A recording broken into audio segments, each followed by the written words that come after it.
السلام علیکم ورحمۃ اللہ وبرکاتہ. کیا حال ہے آپ لوگوں کا؟ الحمد للہ. نحمده ونصلی علی رسولہ الکریم. اما بعد فاعوذ باللہ من الشیطان الرجیم. بسم اللہ الرحمن الرحیم. رب اشرح لی صدری ویسر لی امری واحلل عقدۃ من لسانی یفقہوا قولی. آج ہم پڑھیں گے کہ جادو اور نظر بد لگنے کی وجوہات کیا ہیں، کیا ریزنز ہوتی ہیں، کیوں ایسا ہو جاتا ہے انسانوں کے ساتھ. سب سے پہلی بات یہ کہ انسان کو یہ جان لینا چاہیے کہ جو کچھ بھی ہوتا ہے وہ اللہ کے اذن سے ہوتا ہے، اللہ کے حکم سے ہوتا ہے. سورۃ تغابن میں اللہ تعالیٰ فرماتے ہیں ما اصاب من مصیبۃ الا باذن اللہ ومن یؤمن باللہ یہد قلبہ واللہ بکل شیء علیم. جو مصیبت بھی آتی ہے وہ اللہ کے اذن سے ہی آتی ہے، اور جو شخص اللہ پر ایمان لائے تو اللہ اس کے دل کو ہدایت بخشتا ہے اور ہر چیز کو جاننے والا ہے. یعنی جب ایسی کوئی تکلیف پہنچے تو انسان سوچے کہ یہ اللہ کے اذن سے آئی ہے، اس کے پیچھے اللہ کی کوئی حکمت ہے، کوئی مصلحت ہے، کوئی مقصد ہے، اور اگر آئی ہے تو اس کو دور کرنے والا بھی اللہ ہی ہے. اور من یؤمن باللہ یہد قلبہ، اس کے بارے میں عبداللہ بن مسعود نے کہا کہ یہ وہ شخص ہے کہ اگر اس پر کوئی مصیبت آ پڑے تو وہ اس پر بھی راضی رہتا ہے، مصیبت آنے پر بھی راضی رہتا ہے، بلکہ سمجھتا ہے کہ یہ اللہ ہی کی طرف سے ہے. پھر یہ بات یاد رہے کہ ہر بیماری، تکلیف یہ تقدیر کا حصہ ہے. یعنی اللہ سبحانہ وتعالیٰ نے بندوں کو پیدا کیا اور ان کی تقدیر بھی بنائی.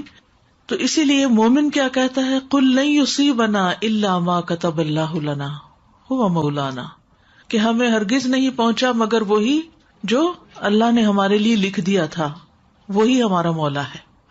یعنی اس کو ٹھیک بھی وہی کرے گا، اس تکلیف کو دور بھی وہی کرے گا. پھر اسی طرح اللہ کا اذن کیوں ہوتا ہے، اس کی وجوہات کیا ہوتی ہیں، وہ تو اللہ ہی بہتر جانتا ہے. لیکن جو وجوہات ہمیں قرآن و سنت سے پتہ چلتی ہیں ان میں سے ایک وجہ یہ ہے کہ جب انسان اپنے اذکار میں، تلاوت میں، دعاؤں میں، تعوذات میں کمی کرتا ہے تو شیطان کو اٹیک کا موقع مل جاتا ہے. جیسی سمپل سا فارمولا ہے، آپ کو سردی کیوں لگ جاتی ہے؟ کیونکہ آپ نے پراپر کلودنگ نہیں کی ہوتی، آپ نے پراپر اپنے آپ کو ڈریس اپ نہیں کیا ہوتا، تو وہ پھر آپ کے اوپر اٹیک ہو جاتا ہے. اسی طرح بہت ساری چیزیں جو اسباب کی، یہ دنیا اسباب کی ہے، تو وہ اسباب کیا ہیں کہ جس کی وجہ سے کوئی مسئلہ پیش آ جاتا ہے. وہ ہم سب جانتے ہیں کہ اللہ سبحانہ وتعالیٰ نے جتنی چیزیں دنیا میں بنائی ہیں ان سب کا کوئی نہ کوئی ایفیکٹ بھی ہے، ان کے اندر اثرات بھی ڈالے ہیں. تو وہ مخصوص اثرات ہوتے ہیں جو انسان کے اوپر عامل ہوتے ہیں. ابن القیم کہتے ہیں کہ نظر بد ایک قسم کے تیر ہوتے ہیں جو محسود کی طرف حاسد اور عین یعنی نظر لگانے والے کے نفس سے نکلتے ہیں. کبھی تو وہ ان کا نشانہ بن جاتا ہے، کبھی وہ خطا ہو جاتے ہیں، یعنی تیر ادھر ادھر ہو جاتے ہیں، اس بندے کو نہیں لگتے. پھر اگر یہ تیر اس کو ننگا پاتے ہیں تو اس پر کوئی بچاؤ کا سامان نہیں، یعنی اگر عبادات وغیرہ کی زرہ اس نے نہیں پہنی ہوئی تو اس پہ لگ جاتے ہیں. اور یہ کہ وہ صبح شام کی اذکار کی حفاظت کرنے والا نہیں. تو جو شخص صبح شام کی اذکار کی حفاظت کرے وہ اللہ کی پروٹیکشن میں ہوتا ہے، اور اس نے اپنے اوپر حفاظت کا لباس پہنا ہوا ہوتا ہے کہ کوئی تیر آئے بھی تو وہ بسم ہو جاتے ہیں، ختم ہو جاتے ہیں، اس کو نقصان نہیں دیتے. اسی طرح ایک اور وجہ یہ ہے کہ کوئی بھی مصیبت انسان پر امتحان اور آزمائش کے لیے آتی ہے، انسان کو دیکھنے کے لیے کہ وہ کرتا کیا ہے. اور پھر جادو اور نظر بد کی علامات کیا ہیں، کہاں سے پتا چلے گا کہ یہ جادو ہے یا نظر بد ہے. تو قرآن و سنت کی روشنی میں ہم دیکھتے ہیں کہ مریض کے اوپر کس قسم کے اثرات ہوتے ہیں اور کیا علامات ہوتی ہیں.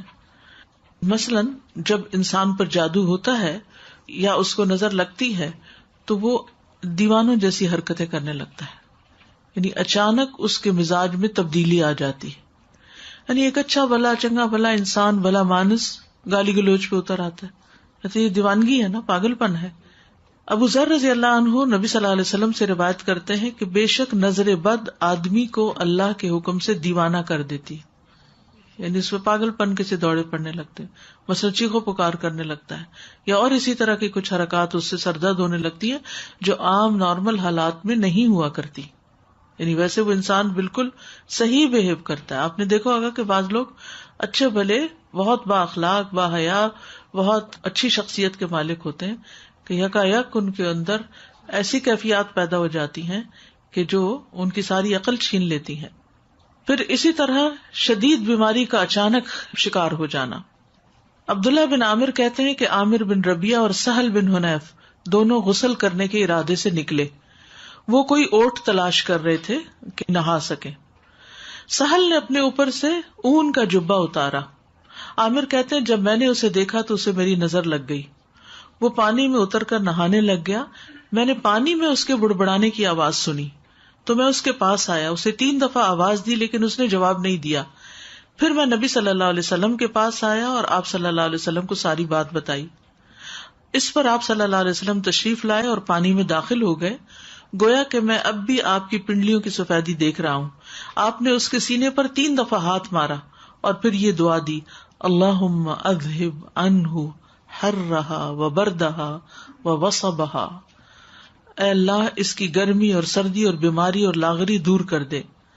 پھر آپ صلی اللہ علیہ وسلم کھڑے ہوئے اور فرمایا، جب کسی کو اپنے بھائی کا وجود یا کوئی مال پسند آئے، یعنی اس کی شکل اچھی لگ رہی، جیسے دلہن وغیرہ کو دیکھتے ہیں، یا ویسے ہی کبھی کوئی شخص بہت ہی پیارا لگ رہا ہوتا ہے، تو اس کے لیے برکت کی دعا کر دے، کیونکہ نظر لگ جانا برحق ہے. اب یہ خاص نظر کی دعا ہے، یہ آپ کو یاد ہونی چاہیے. اب بچہ مثلاً بہت رو رہا ہے، کوئی بھی ان یوزول سمٹمز ہے اور آپ کو فیل ہو رہا ہے کہ اس کو کوئی اچانک ہی بیماری لگ گئی ہے، تو اس صورت میں یہ دعا بہت فائدہ مند ہے، کیونکہ یہ نبی صلی اللہ علیہ وسلم نے پڑھی ہے. اور نبی صلی اللہ علیہ وسلم کا کسی دعا کو پڑھنا جو ہے کوئی معمولی عمل نہیں ہے. آپ کہاں سے پڑھتے تھے؟ آپ کو جو کچھ ملتا تھا وہ وحی الہی سے ملتا تھا. اللہم اذہب عنہ حرہا وبردہا ووصبہا. اے اللہ اس سے دور کر دے اس کی گرمی، یعنی اگر نگاہوں کی گرمی اس کے اندر آئی ہے تو وہ دور کر دے، اور سردی اور بیماری اور لاغری. ووصبہا، وصب کہتے ہیں تھکاوٹ اور لاغری. پھر اسی طرح چہرے پر دھبے پڑنا، یہ بھی نظر لگنے کی علامت ہوتی ہے، چھائیاں وغیرہ پڑنا جو ہوتا ہے. پھر بچوں کا بلا وجہ روتے رہنا. عائشہ رضی اللہ تعالی عنہا سے مروی ہے، وہ کہتی ہیں کہ ایک مرتبہ نبی صلی اللہ علیہ وسلم تشریف لائے تو ایک بچے کے رونے کی آواز سنی. آپ نے فرمایا تمہارا یہ بچہ کیوں رو رہا ہے؟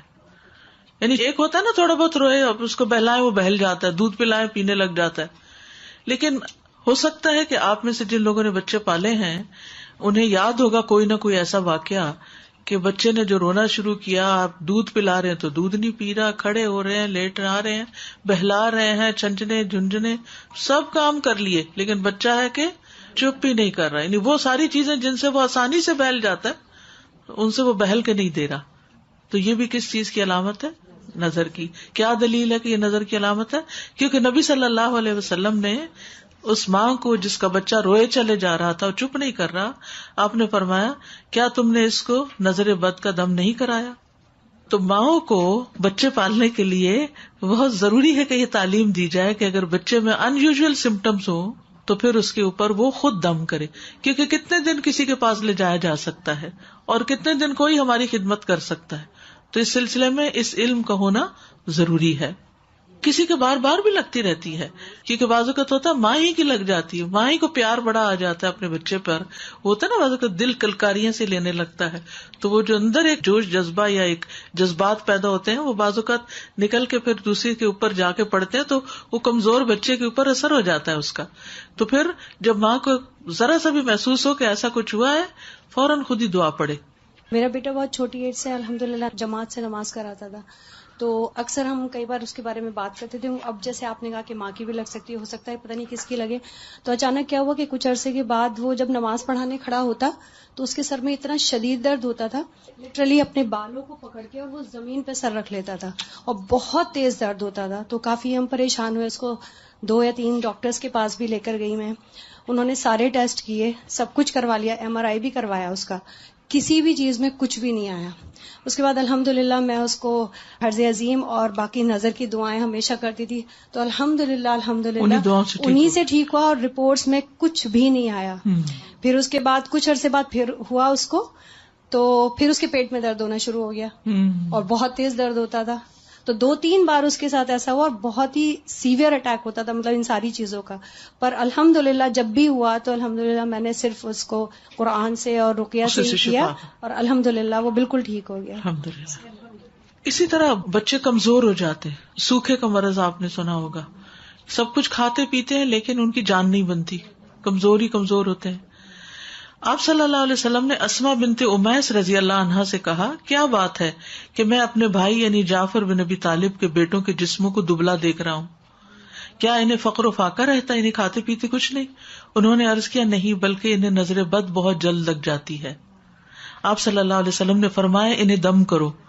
انہوں نے آپ کے سامنے چند کلمات پیش کیے تو آپ نے فرمایا انہیں دم کرو، یعنی انہوں نے دم کے کلمات کچھ بتائے.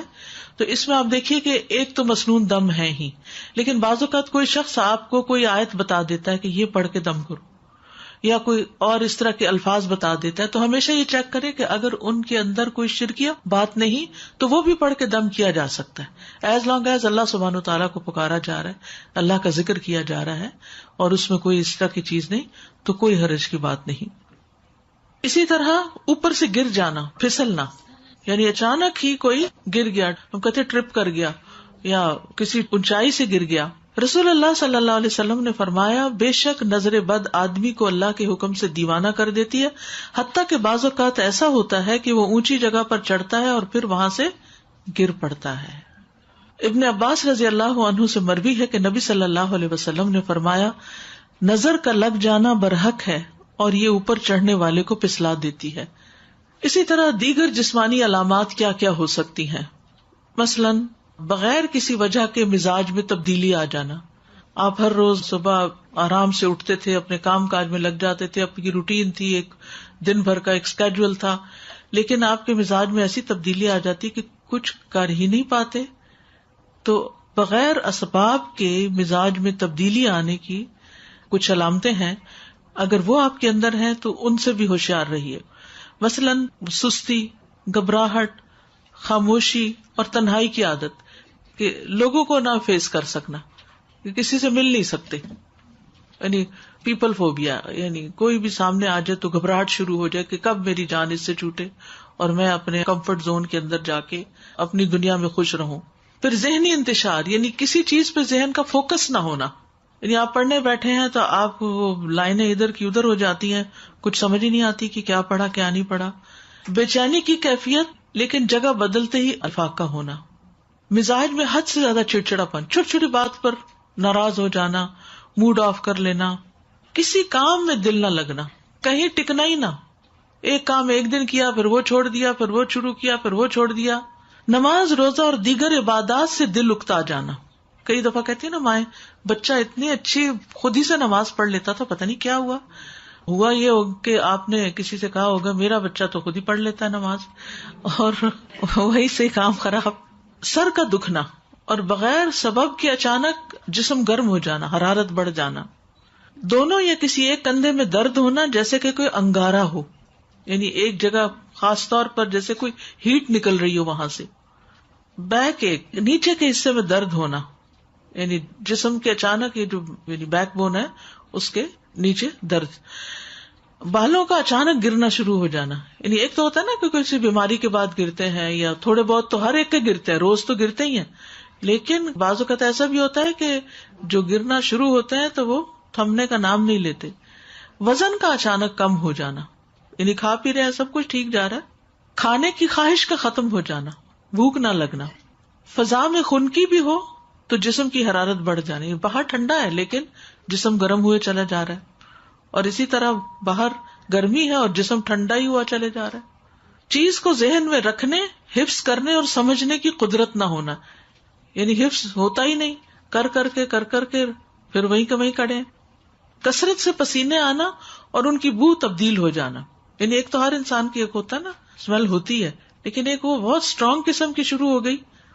جلد پر پھوڑے پھنسیوں کا خارش کا ظاہر ہونا یا چیونٹیوں کے رینگنے کا احساس ہونا، جیسے کچھ چل رہا ہے جسم پر، نیند کا کم آنا اور زیادہ تر جاگنا، انسومنیا جس کو بولتے ہیں، بعض اوقات دورے کی کیفیت کے دوران گردن ٹیڑھی ہو جانا، ڈراؤنے خواب آنا، بیداری میں بھی چیخو پکار کی آوازیں سنائی دینا، علیحدگی اور تنہائی پسند کرنا، ذہنی پراگندگی، گھر والوں، دوست، رشتہ داروں سے معاملات بے سبب خراب ہونا، یعنی جس کے ساتھ یہ معاملہ کیا وہیں گڑبڑ ہو گئی، رونے کی خواہش کرنا یا ہمیشہ روتے ہی جانا، یعنی رونے کو ہی بہت دل چاہتا ہے.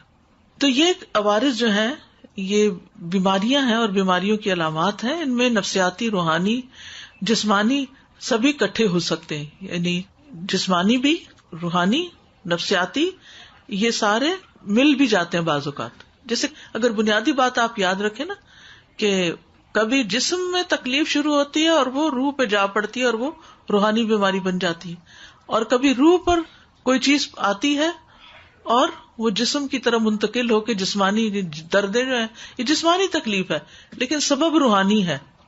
اسی طرح کچھ غیر معمولی علامات نظر آنا، ٹھیک ہے، ان میں خون کے چھینٹے گرنا، طے شدہ کپڑوں کو کٹا ہوا پانا، خاوند یا بیوی کو ایک دوسرے میں کشش ختم ہو جانا، ینگ ہے، جوان ہے، لیکن یہ نارملٹی ہے نا کہ ہسبینڈ کو وائف کی ضرورت ہی نہ رہے. پھر اسی طرح آپس میں بلا وجہ شکوک و شبہات پیدا ہو جانا، ایک دوسرے کا ٹرسٹ ختم ہو جانا، خاوند یا بیوی کو ایک دوسرے کی شکل بدصورت دکھائی دینا. تیسری بات، مال سے متعلق کچھ علامتیں، مال میں برکت نہ ہونا، اچانک نقصان ہونا، جسے نظر لگی ہوئی ہو وہ کام سے نفرت کرتا ہے، باوجود قدرت ہونے کے رزق تلاش کرنے سے روگردانی کرتا ہے، یہ کوشش ہی نہیں کرتا. لوگوں پر تہمت لگانا کہ لوگ مجھے گھورتے ہیں اور لوگوں کی وجہ سے میں ناکام ہوں، یعنی دوسرے لوگوں کو بلیم کرتے رہنا، یہ بھی ایک نارمل رویہ نہیں ہوتا نا. انسان اپنے نقصان یا اپنے ناکامی کی ریزن صرف دوسروں کو دے کے مطمئن نہیں ہو سکتا، اس کو خود بھی رسپانسبلٹی لینی چاہیے. لیکن وہ شخص کنونسڈ ہوتا ہے کہ نہیں، دوسروں کی وجہ سے ہی میں ناکام ہوں، میرا اپنا کوئی قصور نہیں.